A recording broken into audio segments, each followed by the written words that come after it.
Within seconds, my vision went black once again. I was unsure of what Damien was doing, but soon shapes and textures slowly began to appear around me.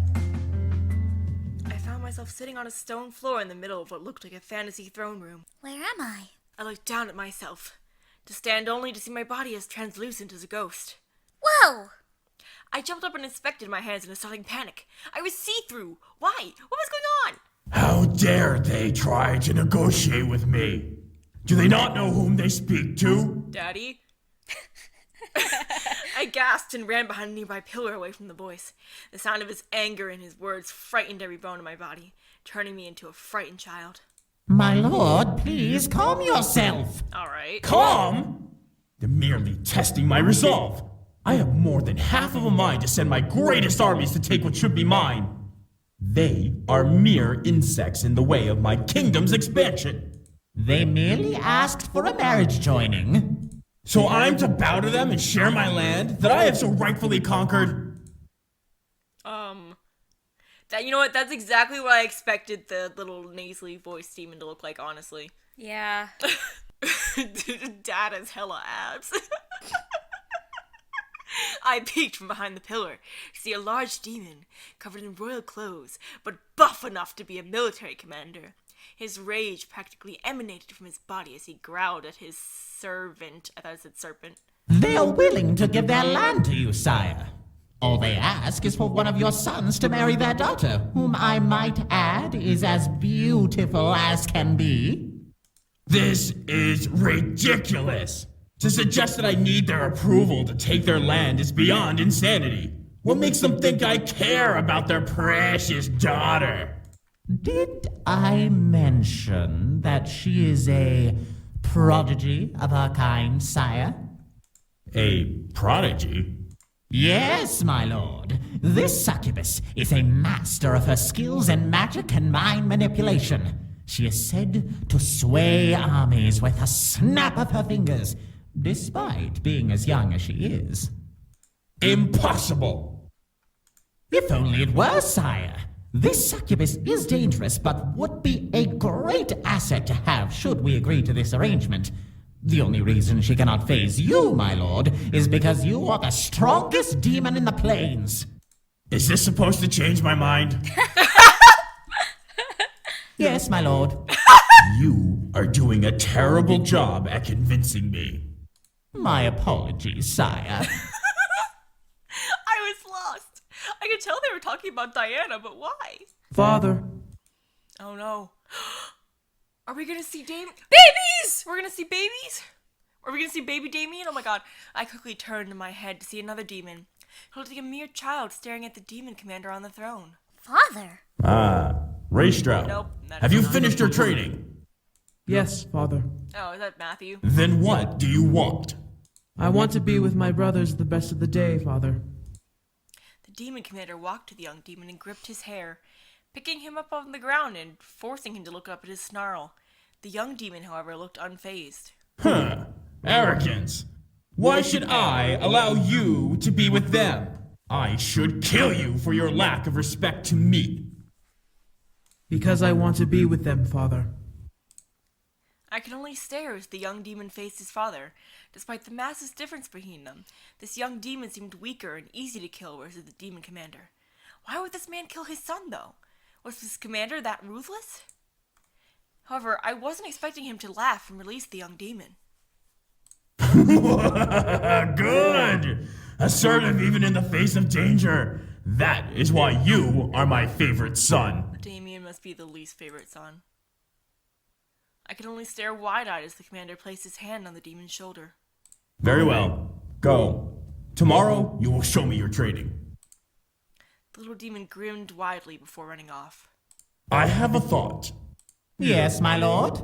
How old is this daughter? As old as your fifth, sire. Do you believe this proposal is worth it? Yes, sire. Tell those insects that they are safe for now. I will consider their offer. Sire, are you certain? Did I stutter? Now go! The demon servant quickly ran off, but as soon as he passed the pillar I was hiding behind, he, along with the commander, vanished into thin air. What the? What had happened? I didn't get the time to figure out that before a demon who looked around my age walked into the room reading a book. It's not Damien. He can't read. Is that? Racetrow, your nose is stuck in those books. Will you not lift your head up from them once in a while? Huh, that voice. I circled around the pillar to see a second demon leaning against another pillar and smirking at a Racetrow.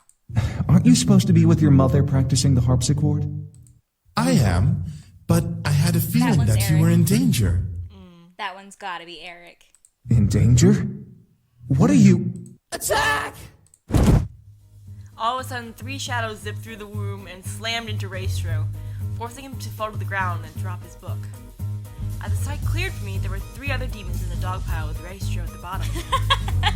The brothers. Get up! No way! You haven't had a break in months from those stupid books. It's time for punishment! That's Sam, I think? Death by brotherhood! That's That's Matthew. the darling. No more reading! What the hell is that? Well, Damien's supposed to be the youngest, right? So he'd be the littlest God. right now. I told you that you were in danger. It's the boys. Even in the demon world, their brotherly connection was astounding. They're merely younger versions of themselves. I love this background music so much. One of the demons, who I assume was Matthew, grabbed the book from the floor and opened it, reading it mockingly. How can you read this, Racetrow? It's all about war strategy. It's boring. I have to, Zakaru. Get off! There's only one thing you need to know about strategy. Kill them all. Take no prisoners. You sound just like father. Where's Damien? I couldn't help but giggle. It was cute to see them acting childish with each other. I want to see them! Eventually, James managed to push his brother off of him and stand, brushing himself off. It's okay, if they don't show it to us, then I'll draw them. Thank You all are reckless. At least we have fun. It's true. You haven't been with us in weeks. Don't you think it's time for a break? I'm sure father won't mind. But I have to... I know you want to, Racetrow. Nope, shit Damn didn't it. I... What is going on here? I shot my head to the voice of the commander, aged a little, staring at the boys with his arms across his chest. Damien quickly dashed and hid behind Sam, peeking over his shoulder to see the lodge commander. Nothing is going on. We just passed by each other. Then why does your brother have your book? I was showing him what I was learning, Father. Return to your studies, Racetrow. The rest of you out of my sight. Do not disturb your brother again. James is the favorite. I could only stare as James gently took the book and, without looking at his brothers, returned to reading. The commander walked past the remaining brothers, growling at Sam and Damien before leaving the room. What was up with that? Don't worry about it. We'll find a way to get him back. I don't know. He's on a very tight leash. Ezra, you're quiet. What did you hear? He's going to a negotiation meeting. He's going to arrange a marriage. My A marriage. marriage? For who? It must be for one of us. He hasn't decided who will marry her. It's a girl from a kingdom he wants to take over. But that's uncharacteristic of him. Usually he'd just attack with the army. Whatever the case is, one of us is getting married. I hope it isn't me. It's not you. What about Racetrow? He's the eldest. It would make sense, but having a succubus marrying one of us means that she'll be practically married to all of us. What? Explain it. Wait, what? Explain. Well, what should we do? They're not explaining. That was a bit of a bomb you just dropped on us. Oh boy. Before the conversation continued, the boys vanished into thin air, fading into different colored mists. They were replaced by an older Damien and Matthew, sitting with each other in the middle of the throne room. Do you think we should? I really want to. I want to as well. Still, it'll be hard to convince Racetrow, since he's the one about to be married and he's the favorite. Oh, she. We don't know that, Zakeru. Maybe she's set to marry you. No way! I don't want to get married. I don't think you'll have a problem with that baby face of yours. I looked over to see Sam join the duo. I'm sorry, he looks so silly, crossing his arms and raising an eyebrow at his brothers. What are you two talking about? We got into contact with the human world again. Come on, Ezreal. You give humans too much attention. No way, you gotta listen. They apparently have stores and books and schools and stuff. So what? It's full of humans who piss on each other for no reason. They're no better than the devil spawn. Nuh-uh, the one we were talking to wasn't like that. How do you know, Zakeru? Because I do! Who are you talking to? What is going on here? He was probably talking to our grandpa. They want to go to the human world. The human world? Raisturo, think about it. You won't have to marry that girl and be the heir anymore. You could be with us, and we could make lives for ourselves in the new world. Where is Eric? Now you're just talking nonsense. There he is. I vote that we do it. Where did you come from? Oh, not you two. Think about it. This may be our chance to finally get away from this political nonsense we're stuck in. We may be nobles, but we're still our own beings. Ristrao is in. What? Azrael! Whoa, so how do we get there? Are you kidding me? You don't even know how we'd get there. A simple spell should work, but it would require someone from the human world to help us get there. The grandpa. We can ask him. Oh, he'd definitely help us. I'm not so sure about... Reistra, aren't you tired of pleasing Father all of the time? I am, but... If you stay, you'll be married off and become ruler of Father's kingdom. You'll have no time for yourself or with us, and you'll be constantly at war with the other realms for power. You'll most likely turn into the spitting image of Father. What he's saying is get your head out of your ass and let's go. If you don't say yes, I'll drag your princely ass with us. I don't care what that bastard of a father wants. Come on, Raisturo. All right, let's do this. What's the plan? I couldn't believe what was happening. I was seeing the history of their lives before my eyes. They were nobles, and James was the heir to the kingdom the commander ruled. Even so, he was going to be married to Diana. They sacrificed everything to leave and be together. They'd rather be free than remain in their noble roles. I started to feel a little jealous. They were able to leave while I was still expected to be what my father wanted me to be. How they were able to leave was uncertain still, but I knew I would learn in time. I closed my eyes and mentally asked Damien to end the vision. As soon as I asked, the world around me slowly vanished, and I was brought back to the bedroom where I sat with my head nestled in Damien's hands. My vision began to clear, letting me fully see the boys around me, all with concerned faces. So, you now know exactly who we are. Diana is the girl you were arranged to marry? Not anymore. Once we left, the arrangement was broken. With no sons to marry off, her dad couldn't go through with the marriage deal. If Diana is here for us, that means she's trying to save her kingdom from being attacked. That's not true. She wants to rule our kingdom. Having one of us will give her the right to our kingdom as much as we'd have right over hers. So she's a gold digger. Matthew. Well, with a kingdom like ours, what succubus wouldn't want to marry us for it? It made sense. She wanted them so that she could finally take over an opposing kingdom. She knew that despite her powers, she wouldn't be able to fight against their father, so she had to find another way in. Like much of history. That manipulative. Before I could continue, I felt my head suddenly get dizzy and heavy. I gripped my head, mewling under my breath. What? What the? I took too much. I'm so sorry. Give it back! Rest now. There's no need to do anything more today. The boys suddenly rushed over and helped me lay back down as my vision was painted in white polka dots. I needed sleep badly. Instantly I closed my eyes and let darkness consume me. After what seemed like hours, I finally woke up. Slightly refreshed, my body knew that if I'd slept any longer I'd be up all night, which was not part of the plan that day. I rubbed my eyes and sat up, letting a soft groan escape my lips. In response, something beside my bed shuffled, causing me to look over. Damien? I didn't know what I was expecting. Yeah, beside me, sitting in a chair beside the bed, was Damien, rousing himself up to see me awake. I smiled at him, seeing his slightly ruffled hair and tired eyes. Aww. Oh, you're awake. How do you feel? That's too cute!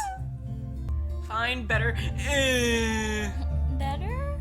Damien Damien nodded before he looked down at the bed, taking my hands into his. I'm sorry. This is all my fault. Oh, don't be. Damien, it's not your fault. No, it is. I was the one who wanted to come to the human world. I convinced the others to come with. If I never did that, we'd never have put you in danger like this. But we never would have been together. I quickly reached over and put my finger on his lips, stopping him from going any further. I didn't want to hear anymore. Damien, it's okay. I wanted to help you out. I offered to let you all stay. Nothing is your fault. I gently moved my hand and cupped Damien's cheek, staring at him with concern. I didn't want him to hold guilt in his mind about this whole ordeal. Diana was desperate and she'd hunt anyone for them. It wasn't his fault she was desperate enough to hunt them down. One thing bothered me though. Why did his dad scorn him? Why did Damien want to run away? The others seemed a little bit obvious, but Damien was a mystery. However, before I could be vocally curious, Damien gently held my hand and head in his hands. He's gonna show us! Damien? Damien frowned and simply held me. I'll show you everything. We're gonna see it! Damien let out a small laugh, a hint of depression lingering in the breath he let out, before he focused his energy into my head. My vision blurred and suddenly I was back in the demon castle. I expected to see Damien wandering around the halls with his brothers. However, I found him alone, sitting at the foot of this throne, tearfully curled up in a ball. The room smelt of blood, but my eyes couldn't look away from the tearful Damien. Oh god. Damien. I knew he couldn't hear me, but I instinctively called out to him. He looked lonely. Where were his brothers? Why are you crying? Grandpa! Damien picked up his head, suddenly as I did. Grandfather? Who are you? What do you want?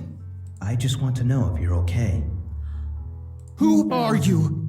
Don't be afraid. I'm just a friend. Friend? I stared completely in shock. When did? My grandfather knew them? Fucking called it. Everything started going in fast forward. I saw Damien talking to the voice of my grandfather, seeing his sad face go from happy to surprised to fascinated and cycle randomly. There were even moments when Matthew joined him, letting Damien speak of the voice in the air. It was all unbelievable. Here my grandfather spoke of the human world, painting it to be a beautiful world full of opportunity. How did my grandfather know about all this? What was going on? My mind slightly spun at the idea that my grandfather delved into magic and demons, but I already knew it because I went through his stuff. Eventually, the world around me slowed down to see the boys standing before the empty throne. They looked determined, stout, and ready for something to happen. Damien stepped forward and held his hand out to the throne. O tenebris portas, aperiat nobis, laudetur exitum, desiderium. Keep talking, boy. My grandfather started to chant a phrase unfamiliar to me, letting it rupture into the air around the boys. Gusts of wind began to brush through the room like a storm rushing in. I watched, however, as a small tear opened in the air.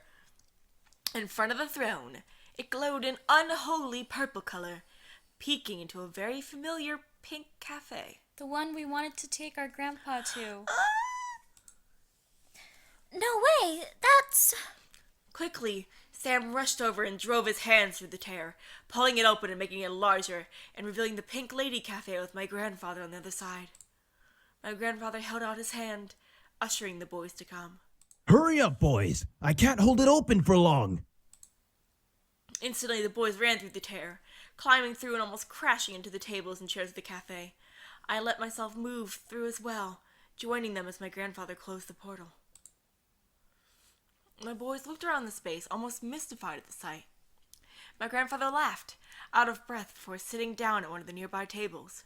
There now. Welcome to the human world, boys. Let's see.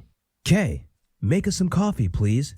These boys need a drink. I'm hoping Kay is in on this, because this might seem weird. Who is Kay? I don't know. The owner of the cafe, apparently. I turned to see Kay, the owner of the cafe, and the only other person in the room besides the boys smile and quickly get to work on making coffee. I was dumbfounded she knew about them? I felt myself getting dizzy at the thought, but I shook my head out and tried to focus on what was going on. Well, please let me in on it. My grandfather looked at the boys up and down before chuckling again. The boys must have still been speechless. You might need clothes. Yeah. You'll need a spell to cover yourselves up. Humans don't exactly have horns or parade around naked. Wait a minute. Are they supposed to be naked and those are like shadows to hide the dirty bits from us? I think it's coloring, because see, he's got it on his arms too, and stuff like that. It's like animal patterns. Okay. The boys looked at each other before collectively nodding and focusing their energies. Ah! Alright, the glamours. Before my eyes, they went from demons to human-looking demons. They looked to each other, ecstatic at From their new demons looks. to human-looking demons. My grandfather, however, cleared his throat and brought the attention back to him. Now don't be rude to Kay now. Sit and enjoy some coffee. It's the best in town. The fuck is a coffee? The boys obeyed, obviously in his debt. I looked at Damien's face and he was almost in tears with joy. I could tell that he was beyond happy to be in the human world. I almost felt like crying for him, but I couldn't understand why. Maybe it was his facial expressions, or maybe it was because I would meet him soon after this fact. Eventually, Damien stopped the magic, lowering his hands and letting me come back to reality. I held on to Damien, who kept a hold of me to make sure I didn't faint. Everything felt so wrong, and yet it all made sense at the same time. My grandfather knew magic. My grandfather helped the boys. He cast a spell on the mansion and on me to protect me. I was the one who convinced everyone to come to the human world. I was also the one who asked that man, your grandfather, to bring us. And let me guess, you're gonna say, and I'm the one that got him killed. So he helped you come through. What happened after? He gave us a wallet full of fake IDs and maps of the world. What? He told us to go anywhere we wanted and that he would pay for everything so we wouldn't have to use our magic. It was like he made us human. Grandpa was ballin'. I mean, I knew that, but Grandpa was ballin'. Does Grandpa just carry fake IDs around all the time? He must have made them for Like, him. wow. Damien laughed nostalgically. I could tell he was happy remembering how my grandfather had helped. I still couldn't wrap my head around it, but the answers I wanted were 6 feet under and unreachable now. That was morbid. Jesus! You really wanted to be human. Damien looked at me, his eyes glimmering in both hope and shame. More than anything, I still want to be human. I don't mean just in looks. Everything. But how? Damien looked to his hands, lowering them to the bed between us. Humans don't read minds. Humans don't hurt people like demons do. I didn't ask to be a demon. I want to learn things, go places, and not have to be bound by magic or anything. I stared. It was pitiful to see him like this. He looked like a child, begging me for something he really wanted. I wanted to help somehow, I just didn't know how. It's all right. Damien, You've already done so much for me and my brothers, sheltering us, letting us continue to live here. Damien frowned, though gently caressing my cheek with his hand. I don't want you to get hurt because of us. Don't you dare leave! Damien lowered his head in shame. I couldn't help but feel my heart squeeze within my chest at the sight. He truly cared. Damien let out a small sigh before looking to me with a new smile. He hid his sadness well, but I could tell he was still upset about the whole ordeal. All right. You should sleep. You better be here when I wake up. Damien gently pressed me back down onto the bed, resolved in what had happened. Steal a kiss! Steal Do a it! kiss! I couldn't let him leave without doing something. I quickly pulled Damien down to me, lifted my head, and gently kissed him, softly laying a hand on his cheek to keep his face close.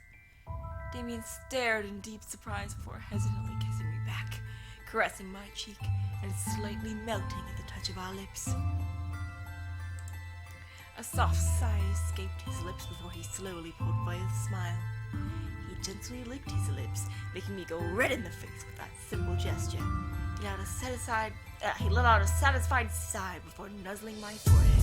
Go to sleep. Alright.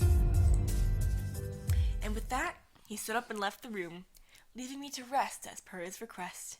I smiled to myself before relaxing into the mattress. How pathetically sweet. Do you mind?